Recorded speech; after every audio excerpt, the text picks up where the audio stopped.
The date is Friday, 16th January, 1920.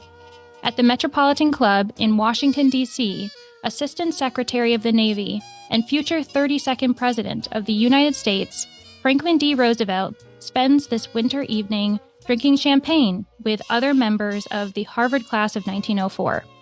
Further north, on a New York City sidewalk, Gold's Liquor Store sets out wicker baskets filled with its remaining inventory marked by a sign reading, "Every bottle, $1." On the West Coast, Stanford University student Ken Lilly drives with two classmates through the late-night streets of San Jose when his car crashes into a telephone pole.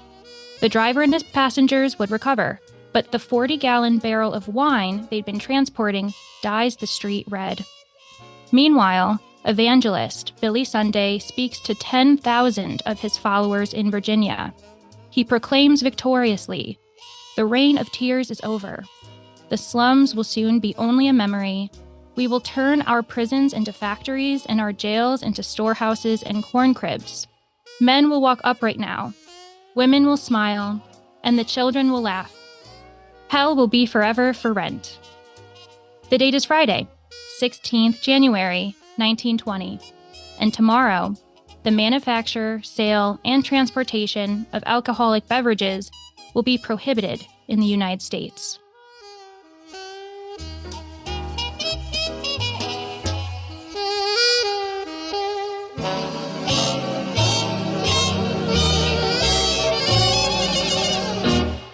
Welcome to Shedunnit.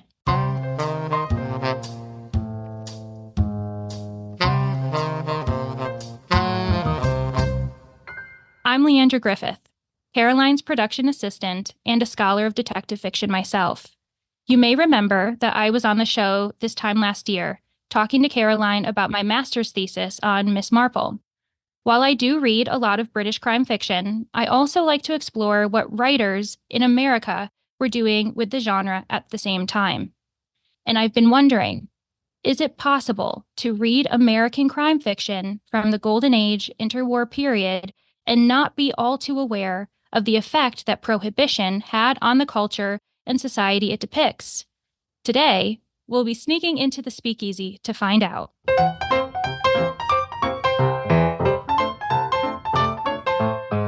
Prohibition in the United States lasted from 1920 to 1933. During this time, Americans were not allowed to manufacture, sell, transport, import, or export alcohol, thanks to the ratification of the 18th Amendment to the U.S. Constitution. Did this amendment prevent all of the above from happening? Absolutely not. Enter speakeasies, bootleggers, organized crime, and a hefty increase in Canadian alcohol exports. But why did Prohibition occur in the first place? The most common answer is that there was a push for the American public to prioritize religious and family values, encouraging men to spend more time at home instead of drinking, gambling, and participating in other nefarious activities. The organizations often credited for leading the way to Prohibition are the Anti-Saloon League and the Women's Christian Temperance Union. It is true that these groups actively called for temperance, but there were far more ingredients at play in this Prohibition cocktail. Prohibition was the result of religious fervor and sociocultural concerns regarding the nuclear American family, but also racism and xenophobia, amplified by post-World War I sentiments, and a highly competitive capitalist economy. As complex and nuanced as some of these reasons are, one simple detail about the Prohibition era is that it was a long time coming. The first wave of the temperance movement started in the 1820s, nearly a century before the 18th Amendment came to be. And yet, even after 100 years of active teetotalism, the practice or promotion of total abstinence from alcoholic drinks, one thing the 18th Amendment didn't ban was alcohol consumption itself. With that in mind, let's begin our discussion of American crime fiction over an imaginary bottle of red. Hello, Caroline. Welcome to your own podcast. How are you today? Hello, Leandra. Thank you very much for having me. It's wonderful to have you. As we begin this discussion, I want to say that I do not know what I'm doing, but I'm going to do my best as an interviewer and start with some obvious leading questions. My first question is, what background knowledge do you have about Prohibition, and what experience do you have with American crime fiction in general?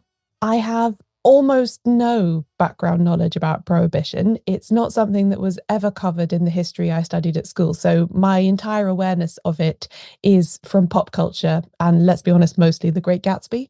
Beyond that, I don't really know much about it. In terms of American crime fiction, I am similarly very much in the shallow end of the pool. I've read a couple of Golden Age era American crime novels, mostly in connection to the podcast. So we did a Francis Crane novel as a Shedunnit Book Club book, I think last year, possibly the year before. And I also just read The Thin Man by Dashiell Hammett for the latest Green Penguin Book Club episode.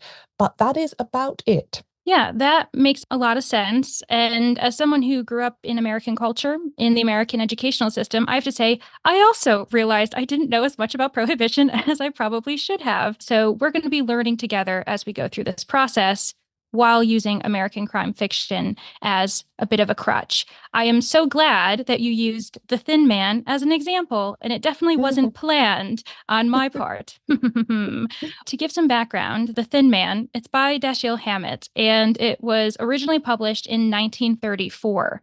Now, if we remember, Prohibition ended in 1933. So technically, this book was published after Prohibition, but it was likely written during it, and it's certainly set during it as well.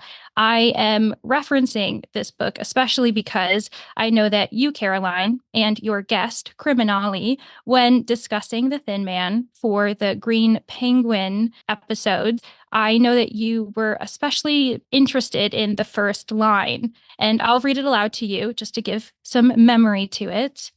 I was leaning against the bar in a speakeasy on 52nd Street, waiting for Nora to finish her Christmas shopping, when a girl got up from the table where she had been sitting with three other people and came over to me. Now, what struck you about this first opening line? It definitely had that feel to me of just being an instantly iconic opening line of a book. I think you can tell when you read, especially books from 80, 90, 100 years plus ago, you can hear the cadence of sentences that people are going to quote a lot or that people are really going to rate. And this just immediately felt like one of those to me. And then the other thing I liked about it was all of the things that immediately place it so specifically in its era and its setting.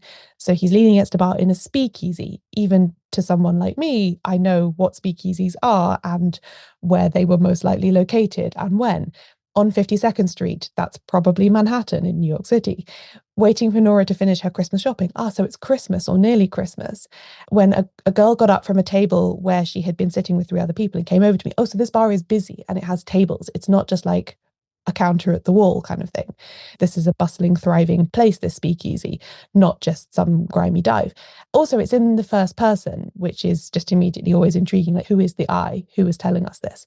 All of those things work together, I think, to make it a really good opening line to a book and one that very closely speaks to its time and its place. I fully agree. And what's really interesting is the easiness of the mentioning of being at a bar, how easy it is to mention a speakeasy and not worry that this narrator is going to be judged or looked down upon for being a part of this culture.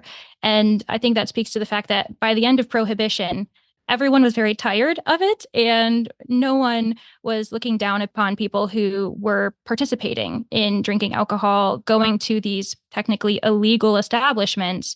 And also, this character is described as a family man going to Christmas shopping. Nora, he has a significant other. He must be good enough to have a romantic partner of some sort. And like you said, he's in a busy place. So it's not just him. There is community in this participation of drinking alcohol during a time when alcohol was illegal to distribute or make. And now the funny thing is, this original first line feels very natural, the mention of a speakeasy. But I will say that there are times where the mention of alcohol disrupts the scenes. So in this same setting, he begins this discussion, our narrator, Nick Charles, with a young woman named Dorothy. And so if we look at the next section that I have provided you, I would like you to read aloud the highlighted section. And again, for some background, he's simply discussing the relationship that he has with this woman, Dorothy, what their connection is, and it happens to be her father. And they are asking one another about him. So Nick starts, "How is your father?" She laughed. "I was going to ask you. Mama divorced him and we never hear from him, except when he gets in the newspapers now and then with some of his carryings on. Don't you ever see him?" My glass was empty. I asked her what she would have to drink. She said scotch and soda. I ordered 2 of them and said, "No, I've been living in San Francisco." As you might notice, there is a normal flow of conversation. One is asked about her father. She responds, saying she's not sure, asking if Nick has seen him. And you would assume he would answer her right away. But no, there is a long pause. He notices that his drink is empty. And then he proceeds to obviously reach out to the bartender, order 2 more drinks. They receive them. And then he finally says, "No, I've been living in San Francisco." In any normal situation, I would be like, "Why are you waiting so long? Answer me before we get another drink." And I think that it's moments like these where the alcohol takes the priority, even if you're not necessarily noticing it and you're not analyzing a text like we are right now. I think there are these nuanced elements that show why alcohol might be at the forefront of our thoughts while we're reading these texts published in, say, Prohibition era or just after it. I don't know if you got that impression as well, or if it just felt like a bombardment throughout the entire book, the mentioning of drinking scotch and soda and living through a perpetual hangover. It is very present in the book. It's impossible not to notice it, how much the characters drink. I do think that Nick in particular uses his drinking as an avoidance tactic. I think you see it repeatedly through the book, that he messes around with glasses and bottles and asks people to fetch him a drink from the other side of the room and so on, when he doesn't want to answer their questions. So I think that's possibly what's happening here, is that he doesn't have good news for Dorothy. So he's just delaying. It also feels oddly cinematic to me, and knowing that this book would then almost immediately become a film as well, it almost feels like stage directions, like the brooding detective's leaning on the bar. He fiddles with the drinks, he gets more drinks, he slides over to her, then he answers her question. It feels almost like you're seeing the written out version of something that you're only supposed to see visually. All of that, I think, is very much tied into my vision of Prohibition as being something from old black and white movies rather than real life. Yeah, and that's really interesting for you to mention it, especially because we know that hard-boiled detective fiction was among the many influences for film noir. We have a lot of film noir that is actually simply adaptations from hard-boiled detective fiction that was popular during the time. And maybe that was part of the appeal, the feeling that, oh, I could easily make a script out of this because we are provided with these props already. I think that's a lot of what's going on here too. And also a lot of times I feel as though the characters use it for humor. And we're meant to be in on the joke. And the question is, are we in on the joke? Would people of this time also be laughing along with Nick and Nora and the others? Or would they be a bit concerned? Is it meant to be a part of this character development in hard-boiled detective fiction? We usually see a character, a detective, and he is deemed a broken man come hero. I think it's more prevalent in film noir than it is in actual books. But we see a man down on his luck. He's not at the top of his game. Obviously, Nick, he is a retired private detective, and he's also very dependent on his wife's wealth. So some of those elements can add to the effect of why he also may be a bit dependent on alcohol. And the question is, did the author mean that or not? I guess we don't know, but I've provided another bit of dialogue to demonstrate the humor that may or may not be meant to be there. So in chapter 2, just one chapter later, we have Nick in a massive hangover. He is waking up in bed, and Nora is there to discuss the certain happenings involving the killing of this woman and whether Wynant, the man that they were looking for the other night, is a part of this. And so Nora wants to be on task. She wants to know information. She wants to talk about this case. Meanwhile, we have Nick, who has one other thing on his mind. Can you read aloud the first line of dialogue that's highlighted? Yes, how about a drop of something to cut the phlegm? Yeah, so he answers her question, do you know her? And then he says, yeah, actually, so can we get that drink? And then later on, she ignores him. She says, okay, what's she like? Completely doesn't address his request. And she asks him another question. She lived with him. And we have Nick answering. And again, we get a gist of what he actually wants. Yes, I want a drink, please. That is, it was like that when I knew them. Why don't you have some breakfast first? Was she in love with him or was it just business? I don't know. It's too early for breakfast. So it's too early for breakfast, but it's not too But early. not too early for drinks, yeah. Right. And so there's this question of, would the audience be laughing along with him? Would they find this charming? And I think that a lot of modern readers are concerned. They would not like to hear someone request this in the morning. They'd be asking if you actually need some help. Do you need someone to talk to? But instead, I think that at this point, we see a dramatization of a relationship with alcohol due to the fact that we're in the end of the Prohibition era. So I think it explains a lot as to why Nick is this supposedly likable character. He's very relaxed. He has a lot of people interacting with him, reaching out to him. They trust him to get the job done. And yet on the page, he's constantly thinking about alcohol. I think there's a strange dichotomy that we see in detective fiction in America at this time, where they're very likable characters, they're very funny, and that must be tied to the fact that they also know how to have a good time and they aren't worried about this effect of alcohol like the government is, or uptight people who are worried about your health or your cultural influence on the nuclear family. So I just wanted to highlight that a little bit. And actually, Denise Mina, a Scottish writer, wrote a 2023 introduction to one of the newest editions published by Black Lizard. And I thought it was really interesting. She doesn't have all of the information correct, which also speaks to the fact that there isn't much known about Prohibition beyond the fact that it's associated with alcohol. And I think a lot of us assume that alcohol itself, the consumption, was banned, and that's not correct. So I'll go ahead and read it. Prohibition ended in 1933. But the book is set during Christmas, 1932, when the law still forbade the sale or consumption of alcohol. Now, that is where we have this misconception. Not the consumption of alcohol, but the sale, yeah.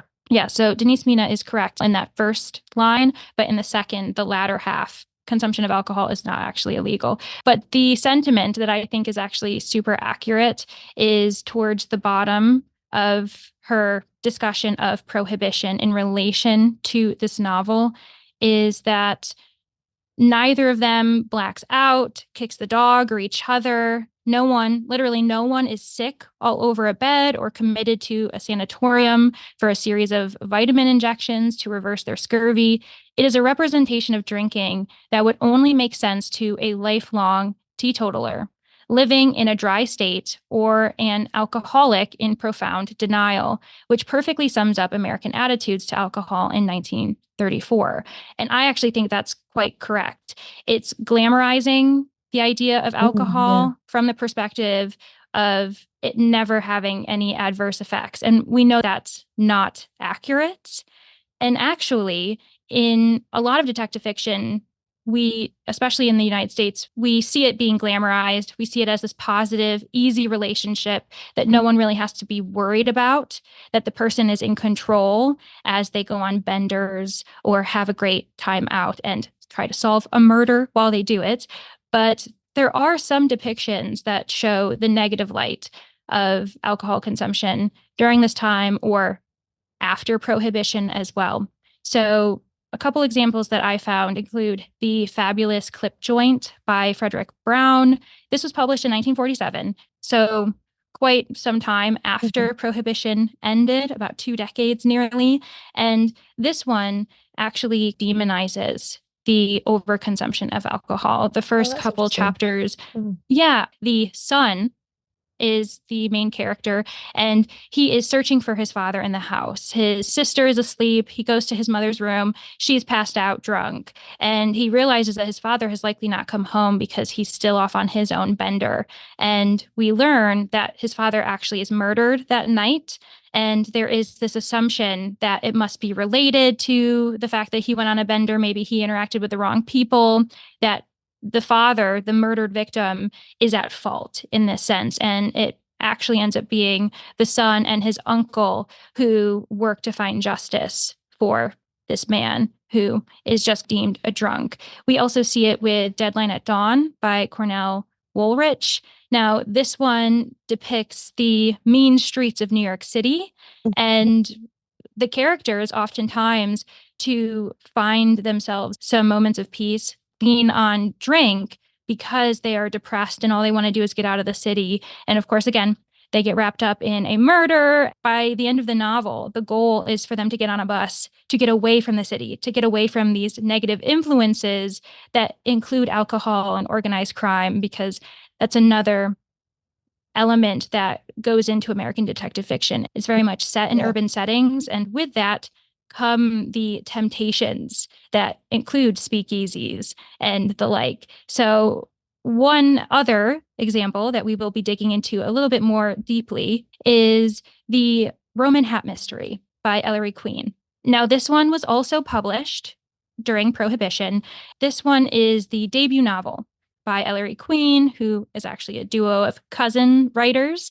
And the premise here is Monty Field, a well-known crooked lawyer, emphasis on the fact that he is this negative influence on society, is poisoned during a performance at the Roman Theater in New York City. He's found dead at a theatrical production called Gunplay, of all things. Mm-hmm. At the beginning of the novel, we're thinking someone's going to get shot. Something's going to happen with some type of gun. And there might be some humor in the fact that the character's actually poisoned.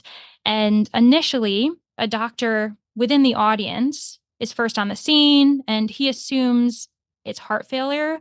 But upon further inspection, he realizes that something else might be at play. Caroline, if you could read that first section. I know it's quite a long one, but I think it's worth it. In the semi-dark and under these conditions, I could not at first discern any abnormal sign of death.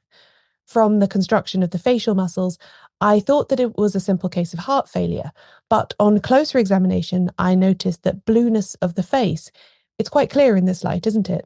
That, combined with the alcoholic odour from the mouth, seems to point to some form of alcoholic poisoning. Of one thing I can assure you, this man did not die of a gunshot wound or a stab. I naturally made sure of that at once. I even examined his neck. You see, I loosened the collar to make sure it was not strangulation. I see, the inspector smiled. Thank you very much, Doctor. Oh, by the way, he added, as Dr. Stuttgart, with a muttered word, turned aside, do you think this man might have died from the effects of wood alcohol? Stuttgart answered promptly. Impossible, he said. It was something much more powerful and quick-acting. Now I have to ask, what is wood alcohol? I'm so glad you asked, Caroline. Wood alcohol was a popular bootleg item, and it was very dangerous, actually. Much of it is that it contained methanol. And so a lot of times when people would be drinking this, they would immediately have nausea, dizziness. They would think that they would actually recover at times, and later on they would actually succumb and die from it.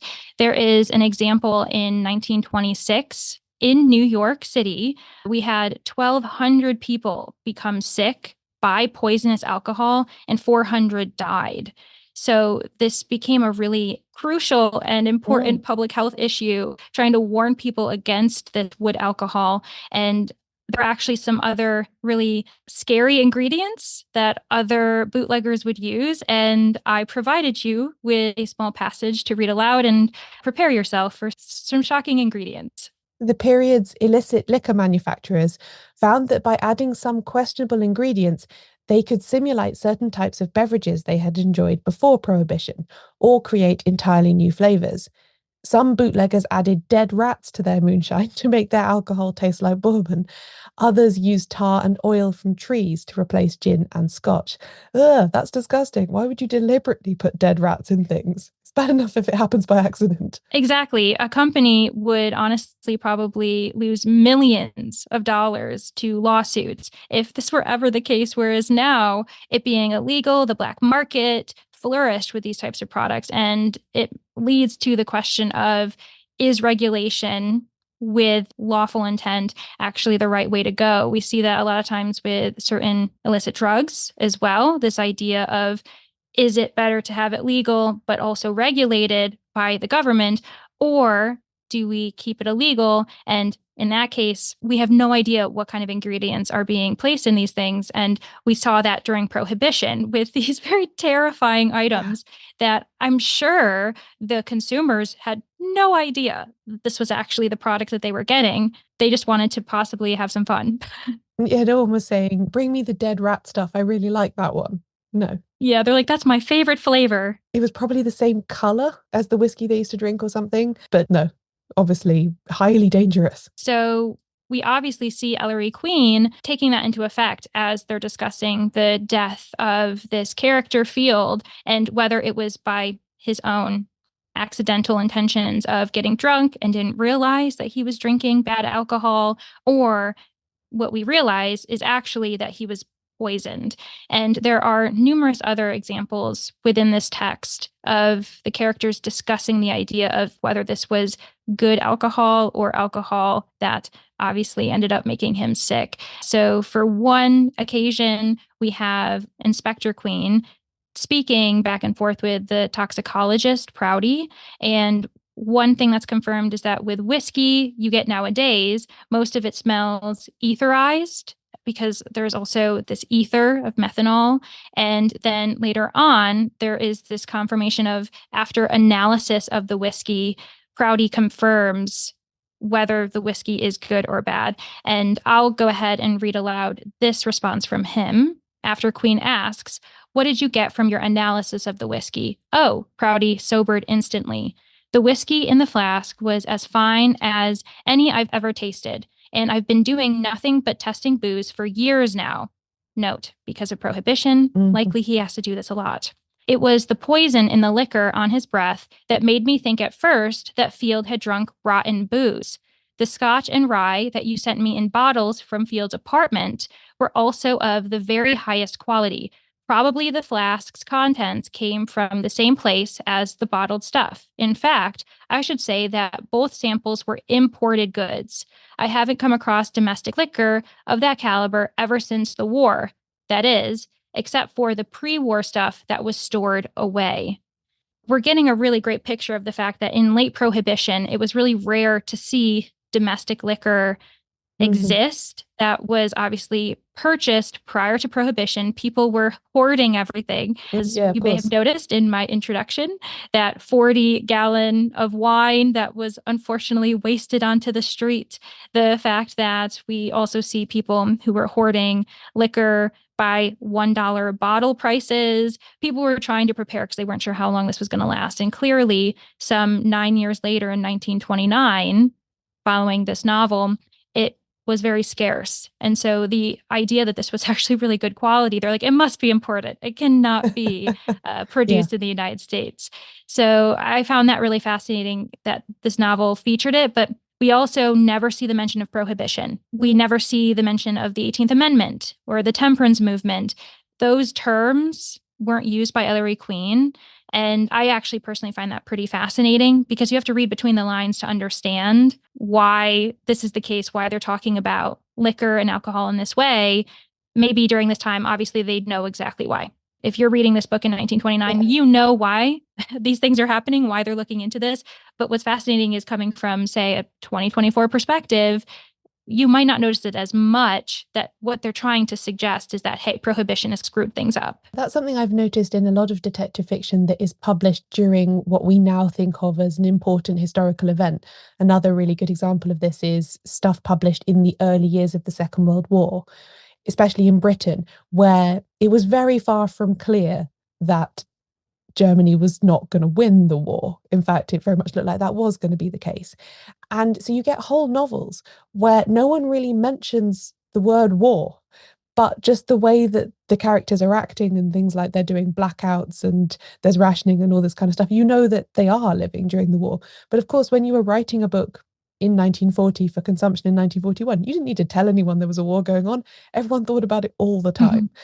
And I'm imagining a similar effect here, where, of course, it was obvious why the whiskey might be adulterated or why someone might be hoarding booze from before the First World War. Of course, everyone knows that. No need to spell it out. Right. And this is actually something that's really relevant to the fact that it is very recent for them. It's only been about 10 years since World War I ended, and then suddenly we were introduced to the idea of prohibition. That was something that I was really shocked by. I feel like we knew that it was one followed after the other, but they really are linked quite significantly because armistice was signed in November 1918, and then we have the passing of the 18th Amendment in January 1919. It only came into effect in 1920, giving everyone a year to stockpile, have their last sip of wine potentially.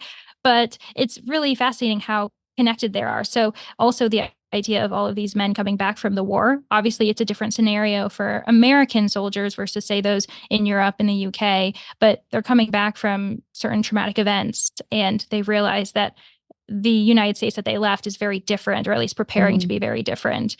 So it is interesting to look on that perspective. But what's also interesting is how creative some of these people get, because yes, there's bootlegging and there are speakeasies that Americans are leaning on as far as trying to get their alcohol consumption, but they also had some legal options that they took advantage of that we see in American detective fiction as well.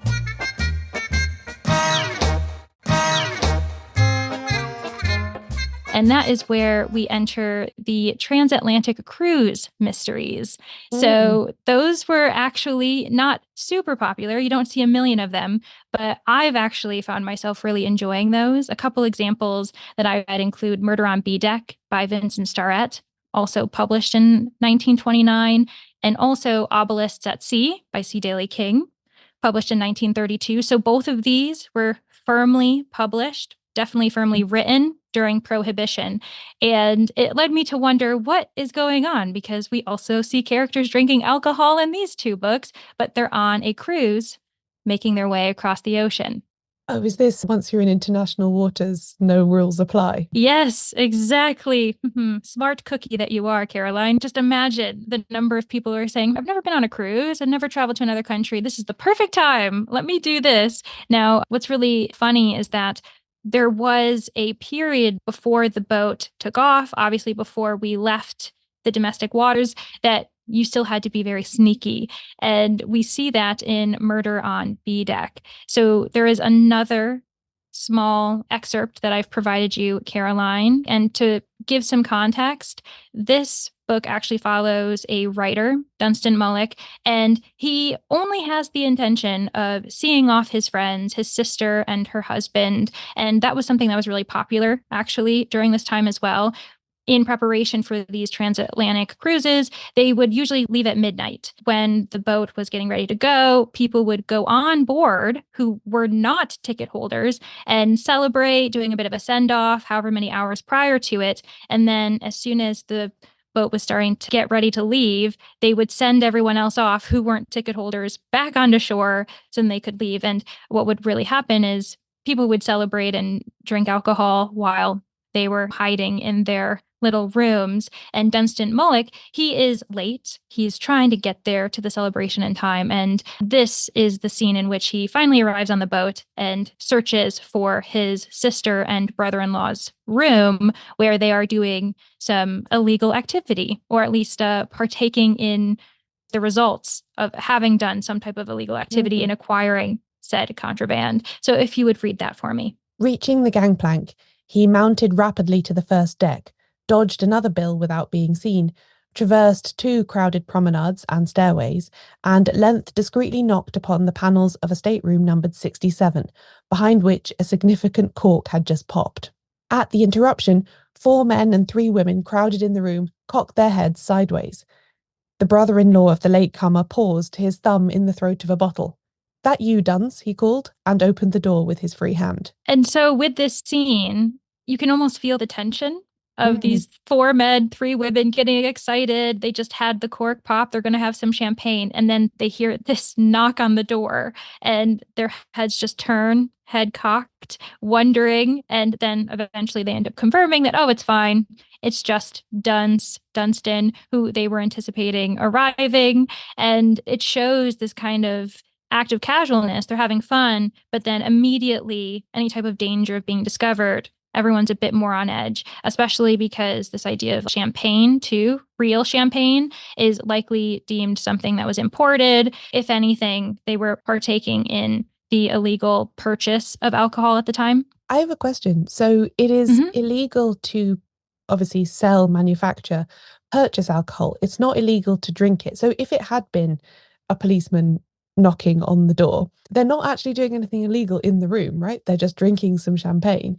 And if they maintain, "I just found it on the street, officer," what happens? How can you be prosecuted? Plausible deniability. Yep. I suppose that's probably what a lot of people did. And a lot of police officers probably just were like, fine, okay. And we also see that in a lot of detective fiction too, where the police officer will gladly partake in certain alcohol, where maybe they're coming to interview or discuss things with the private detective that they're consulting with. They'll offer them a drink. No one's questioning where that alcohol came from. They're just like, it's in your home, so we're going to assume. So I'm sure there were a lot of instances where people said, no, I've been saving this for years. I guess the question would be, yeah, if there's a year on the bottle. And then they would have to be a bit more creative. As you said, I found this randomly on the street. I don't know what you mean, officer. Didn't want to waste it.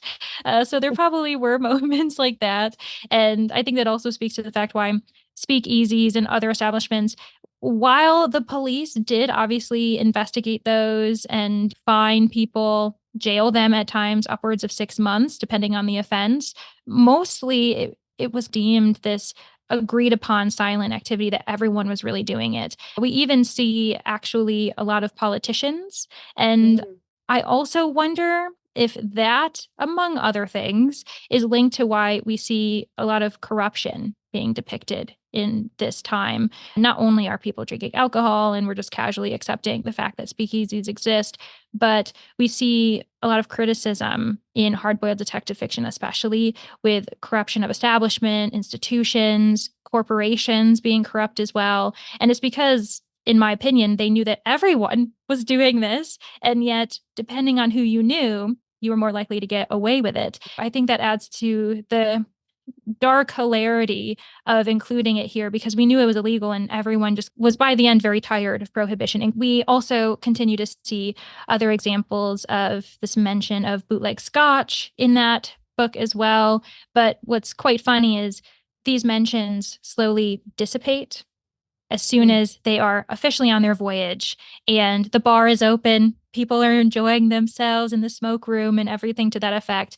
But it really is dependent on how close you are. 6 miles offshore was the time when the bar could open, passengers could drink their way to Europe and have a great time. And so we see a lot of Americans enjoying the fact that they can go there. It's just funny to think that they were doing it, yes, to see the sights, but also to enjoy a glass of wine without fear of any type of fine. Speaking of which, though, we've talked a lot about the humor used in American detective fiction surrounding alcohol, the casualness.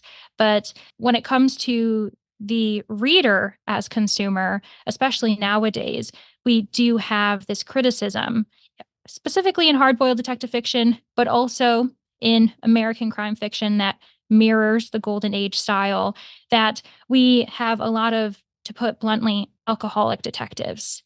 And it can be very frustrating for readers to be able to separate the consumption of alcohol to a disconcerting degree and someone who is trying to save lives, who's trying to bring justice. And how do we balance that? We obviously saw that with Nick Charles in The Thin Man, but I know that an author that I thoroughly enjoy, but does receive criticism, Craig Rice. So that is the pseudonym for Georgiana and Randolph Craig. And she wrote the John J. Malone series, and he is basically an alcoholic who brings criminals to justice while also being a defense lawyer, defending criminals as well. And he, along with his two, I suppose we could call assistants, his companions, Jake Justice and Helene Brand, are known for going on benders as they're trying to free someone from jail who was wrongly accused or trying to prevent another murder from happening. So they're going on benders, they're driving and drinking at the same time. It's very much a normal thing throughout the entire series. And I know that a lot of people have issues with that. Another example that I've seen, and I had issues with this book for different reasons, but Headed for a Hearse by Jonathan Latimer, the main character, the detective, William Crane, he is actually brought in to Chicago from New York City specifically to save this one man's life who's on death row. He only has a week to live. He literally has been framed for this crime and he is wasting away. We even get chapters in which we see this man starting to go insane, wondering about if he's actually going to die or not. So it is a very hard-hitting and dramatic and tense type of book. Meanwhile, our detective, William Crane, this setting is from a Saturday to a Saturday. So Thursday morning, 2 days, about 48 hours before this man is meant to die of an execution, Crane wakes up with a horrible hangover because of a mix of bourbon, absinthe, and gin. And apparently, though, Friday night, so again, the night before this man is meant to be executed, his detective very proudly says that he has solved the crime and it's all thanks to the hangover. So he ends up saying, "It puzzled me quite a bit, but I happened to solve the problem while I was enjoying a hangover. There's nothing like a hangover for clear thinking." And I think we would all disagree. That is actually the worst time for clear thinking. And it's this hilarity moment, but in reality, we're really concerned. This is not someone that we should want to root for. And I do believe that these types of examples demonstrate why a lot of people veer away from American detective fiction sometimes. And it's understandable. But I also wonder if it's linked to this uncomfortable link between American writers and alcoholism. So if you end up looking at this list of authors that I've provided you, Caroline, I know that you've probably recognized most of them, but I'm not sure if you know that all of them had a horrible relationship with alcohol. Yeah, so we have Craig Rice, S.S. Van Dyne, Raymond Chandler, F. Scott Fitzgerald, Cornell Woolrich, and Dashiell Hammett. I did know, just because of the research I did for the Thin Man episode, I did know that Dashiell Hammett was not a well man for probably a few decades of his life, if not more. And I did know a bit about Fitzgerald as well. But so what links all these people is their drinking problem, is it? Yes. And while F. Scott Fitzgerald is one of the outliers, he's not known as being a part of the crime fiction circuit. And Raymond Chandler, I believe, is actually British, but for a lot of his life, he was living in the US and he's deemed American, just like how John Dixon Carr is American, but he's deemed British. He writes in the British tradition. Yeah, so that's why I've lumped him in here. But all of these authors have been deemed by biographers and honestly self-proclaimed at times as having this really unhealthy relationship with alcohol. Craig Rice was described by one book critic as the Dorothy Parker of detective fiction. She wrote The Binge and lived the hangover. And Craig Rice was also known for having deteriorating health and really poor mental health as well. So she was an alcoholic, but also attempted suicide twice. And so we understand that there is this strange, nuanced, and sad connection between her and her own characters and their own behavior, especially Helene Brand. There is this kind of subtle sadness within Helene Brand, and you have to dig deep to find it. But Craig Rice also suffered from deafness in one ear and blindness in one eye, and that was linked to her alcoholism as well. And she eventually did die of alcohol overdose in barbiturates. Then S.S. Van Dyne, he had a secret cocaine addiction, but he also had a heart condition that was exacerbated by excessive drinking. As we mentioned, Raymond Chandler was an alcoholic. He was actually sacked from his job as an LA oil tycoon of all things due to drink. And his deteriorating health led to his death via pneumonia, but we know it's likely linked to his alcoholism. F. Scott Fitzgerald, we know, struggled with alcoholism. Cornell Woolrich, actually, he had quite a sad life as well. I know that we've taken a turn in this discussion, but in his 60s, his eyesight was failing. He was described as being lonely. He also has been described as potentially being gay. And so a lot of biographers have analyzed his life and viewed him as a bit of a self-hating gay man, and that is linked to his relationship. And he was an alcoholic, a diabetic. He also likely neglected his own health because of these elements, but he ended up having gangrene in the foot and had to have it amputated. And there's these very depressing stories described about these authors. And so we do wonder, how is this related, especially because a lot of these writers I've mentioned, some of them, of course, were writing during the Prohibition era, but quite a few of them didn't get their start until just after or right before. And so there is this kind of wonder if this use of alcohol as a prop, these discussions of over drinking with characters, is actually more of a result of post-Prohibition. Things that we see in the 1930s, in the 1940s, after Prohibition ended, especially because we actually don't see too many depictions, at least as, I suppose, overtly in the beginning of, say, like the 1920s. We also really have our golden age / hard-boiled detective fiction high in the 30s and 40s as well. I know that the golden age in the British variety tends to be deemed the 20s and 30s, but in reality, detective fiction in the United States reached its heights in the 30s and 40s, in my opinion. So there is this kind of discussion of, is it really depicting what life was like in Prohibition, or are these characters or are these authors reflecting upon a time or predicting how alcohol would be consumed later on once the 21st Amendment repealed the 18th Amendment? Something that's really interesting to me with all this is that I think the stereotype of the alcoholic detective is quite well established through to modern crime fiction. But I think the crucial difference from what you're describing from the Prohibition and immediately post-Prohibition era is that those modern detectives who drink heavily and have tough family lives and all this, it's inextricably linked to their pursuit of justice.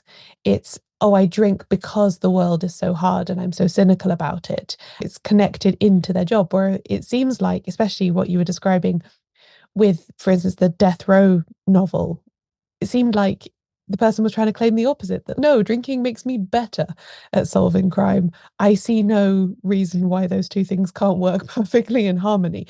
Not drinking because of misery, drinking for fun alongside your serious work. So yeah, I think that's really interesting, and that actually the sort of sadness is more in the writers than in their characters. Yeah, and so I feel as though sometimes we are suggesting that this small sample size is indicative of what all of American culture was like, and everything to that effect. In reality, I actually am wondering if we just had a strange phenomenon in which just a lot of people who are in entertainment also do struggle with drug use and alcohol historically.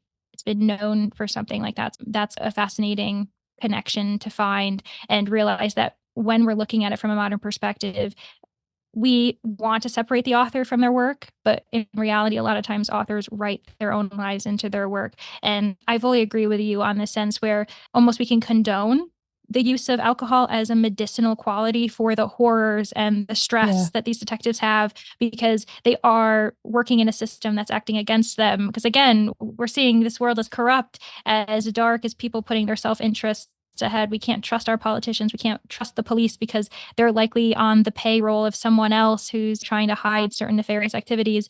And so we may have to actually condone and understand why a detective treats themselves at the end of the night with a scotch and soda after having to deal with the horror that they've faced. But I do want to steer us to our final discussion. Okay. And that is how we see Prohibition in British crime fiction. So we've talked a lot about the effects that Prohibition may or may not have had on detective fiction in the United States, and also whether or not it was actually depicted accurately, but it did find its influences in some British crime fiction. The first example is actually John Dixon Carr, who I've already mentioned, in The Eight of Swords. This was published in 1934. So again, at the tail end, he was writing this likely during the end of Prohibition, because Prohibition ended December 5th, 1933. And so only, a 2-month turnaround by the time this book was published. He ends up having his characters really reflecting on the poor Americans and what they have to deal with in this sad time of Prohibition. So we have a couple characters referencing this, but the one that I really want to talk about is actually Dr. Gideon Fell. He is this intelligent, wise detective. We're meant to trust in him actually providing a good, objective perspective. And he has given his own 2 cents about Prohibition in the United States. I'll go ahead and read this aloud. Beer and tobacco, ma'am, are the twin warming pans of my declining years. Both have curious histories. To the first, I have devoted an entire chapter of my work, the drinking customs of England from the earliest days. Do you know, for example, the first time that what is humorously called a prohibition law was ever in effect in history? It affords me amusement to think that our friends, the Americans, believed they had something new. The first prohibition law was enacted in Egypt by the pharaoh Usamatra, or Ramses the Great, about the year 4000 BC. It was an edict designed to prevent his subjects from getting sozzled on a species of barley beer and manufacturing whoopee on the streets of Thebes. Prohibitionists asserted that the next generation would never know the taste of the villainous stuff. Ha, hum, alas. The law failed and was revoked. So with this kind of discussion, John Dixon Carr is obviously not a prohibitionist. He is definitely not for that at all. And I recall reading this novel and thinking, wow, he's very happy to be in the UK, because a lot of characters are enjoying themselves, having a cocktail. There is actually relief in this narrative, in especially one character who's English. He comes from New York City, a time just before the crime really gets going. And he's just, oh, my poor friends who are having to make themselves some fake gin with this weird recipe. And so it's very funny to see John Dixon Carr speaking from an American perspective and still feeling the need to, input this in his British narrative, speaking to an audience of mostly British people. Yes, his books were being published in America as well, but he was predominantly at the time, especially in publishing this, was speaking to a British audience about American prohibition. So he just couldn't help himself. There's something quite smug about it, isn't there? There's something like, oh, I'm just going to enjoy my drink and think about all of those fools over there. Exactly. He's really reflecting on his positive choices in leaving the United States. And he's not wrong. He brings up Egypt, but also Canada at the time was just ending recently their own prohibition while the US was entering one. But we also see 2 other very important British authors who are discussing prohibition, and one of them was Agatha Christie. Now, might you have an idea of what book was likely discussing this? Now, this is going to show me up, because I truly don't have any idea. Which book is it? Good. That was all part of my plan. I did not provide Caroline with any notes about this. So this was actually found in Murder on the Orient Express. So it was originally published in 1934, right? Yeah, now you're like, oh, I should have known. Yeah. As soon as you hear the title. The word bootlegger almost appears in the book, doesn't it? I actually don't remember bootlegger, but you know what it is? Speakeasy. Speakeasy is mentioned. That's it. Yeah, and so we had quite a few American characters in Murder on the Orient Express linked to the entire book's A plot, but it was published in 1934, so clearly Agatha Christie was also being influenced and aware of what was going on in the United States. And we have this towards the end of the narrative. The character's luggage is being searched through, trying to find clues, and we find that Mr. Hardman, one of the Americans in the group, it says that the contents in which his luggage had weren't really nefarious. Nothing was concerning the case, but he did have a strange amount of alcohol hidden within his suitcases. So it says, The contents of Mr. Hardman's 2 grips were soon examined and passed. They contained perhaps an undue proportion of spirituous liquor. Mr. Hardman winked. It's not often they search your grips at the frontiers, not if you fix the conductor. I handed out a wad of Turkish notes right away, and there's been no trouble so far. And so they end up discussing how he planned on getting this alcohol to its final destination. And he says, by the time I get to Paris, he said, what's left over of this little lot will go into a bottle labeled hair wash. You are not a believer in prohibition, Monsieur Hardman, said Monsieur Bouc with a smile. Said Hardman, I can't say prohibition has ever worried me any. Ah, said Monsieur Bouc, the speakeasy. He pronounced the word with care, savoring it.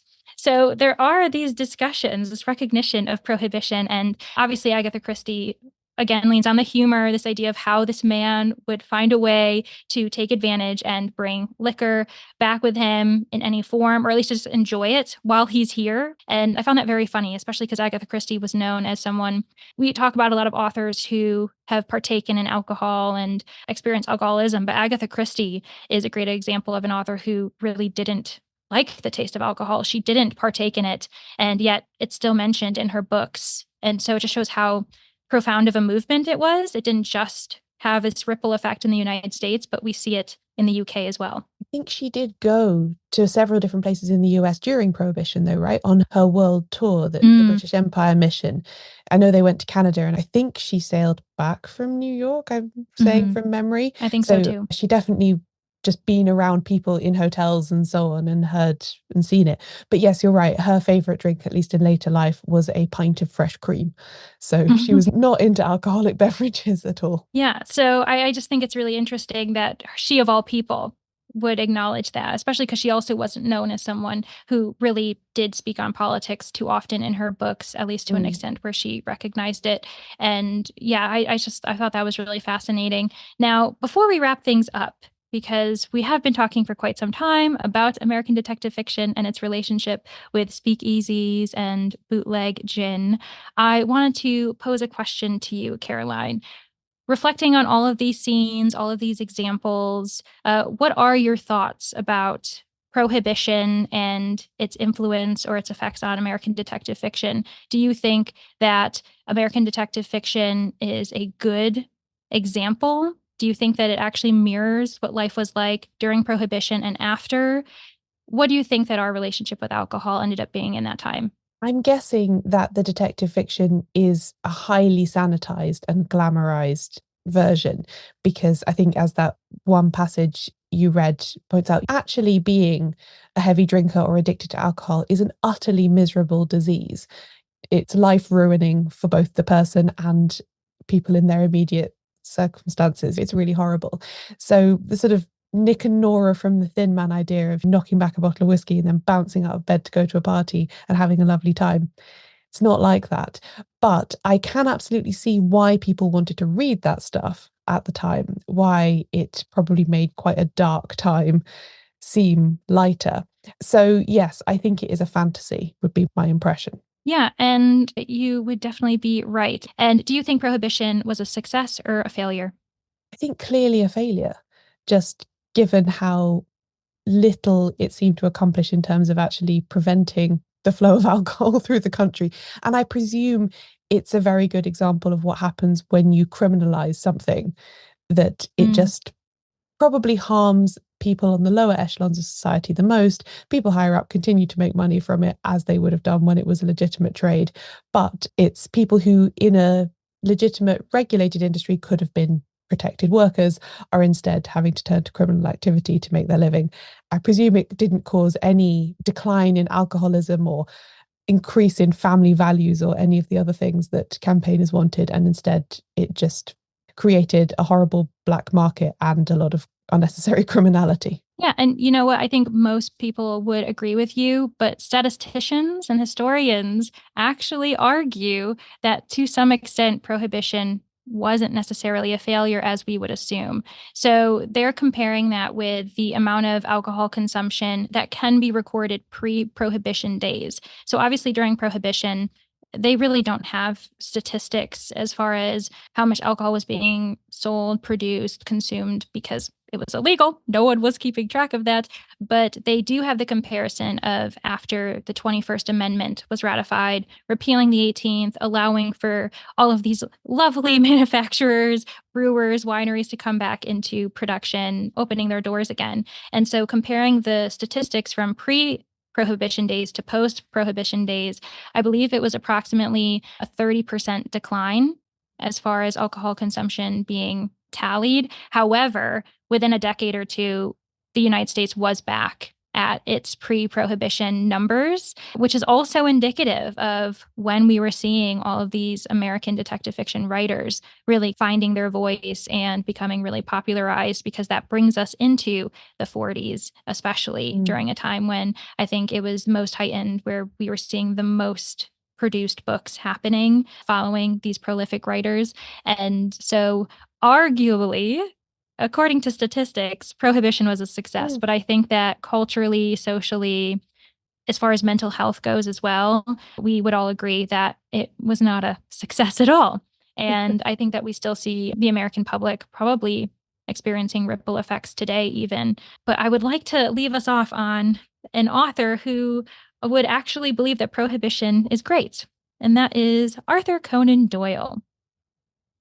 Apparently, in the New York Times on Friday, June 23rd, 1922, so at the beginning of Prohibition, an article ran that was called "Conan Doyle Comes for Our Prohibition." And the article reads, "Sir Arthur Conan Doyle, who will sail for England on the Adriatic tomorrow morning, said yesterday that he returned to England a convert to Prohibition and will advocate for England.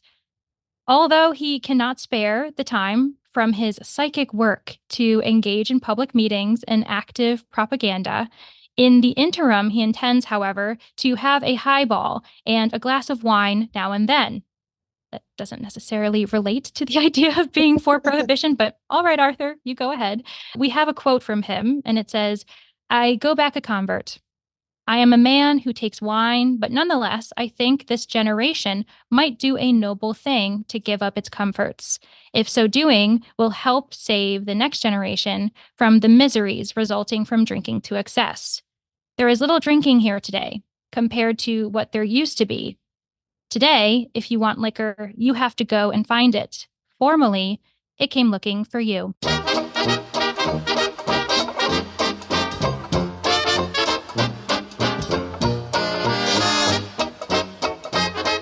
This episode of Shedunnit was researched and hosted by me, Leandra Griffith.